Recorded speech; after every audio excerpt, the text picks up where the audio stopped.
Madamo kasi minsan, hindi ko matatanggalan ng... Ugan! Kaya na? Magkano ba papunta? Salitan lang yan, salitan. Ay, ito? Pasa ka na. Pasa ka na dyan, hindi ka na makabalik din eh. Pierdos. Kung peritas ka, patay yung brad namin din eh. Yung nabangga. Ay, yung, balita ng... Mamaya pagbabalik ako, bigyan mo ako. Ang bilis ang pangyayari. Wala ang sarap. Dami, tatlo agad eh. Isang aso lang pumatay sa... Ayoko mamaya mahulog ako dyan eh. Kasi ang problema sa mga aso talaga, matagal na yan. Na problema na. Gayanin mo nga tibigin ng sagwan kung gaano kalalim. Ayan na naman, galing daw dyan sa nauhan, nag-beer house. Kaya may inom na.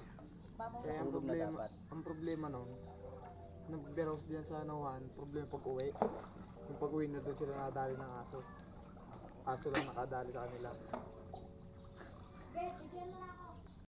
Kaya nga. Bilisan mo! At baka dumating ka?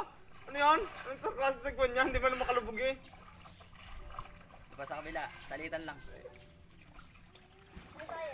Wala yan. Huwag gusto yung patulogin yung mga bata doon sa kubo. May duyan doon kaya? Wala, ganun lang. May banig doon. Malalim. Ano lang yata? Parang Kaya baka dumating si mama. biwang lang. Wala pa daw si kuya doon. Baka nag... Ayan. Tanggi ka, putikan dito. Putik na ilalim to. Hindi ko pa natitis. Putikan po. Eh, pero malalim to. Hindi naman. Ano yan kasi, pispan? Yung ano lang sa mga tourist. Ba't mayroong mga ano? May mga pata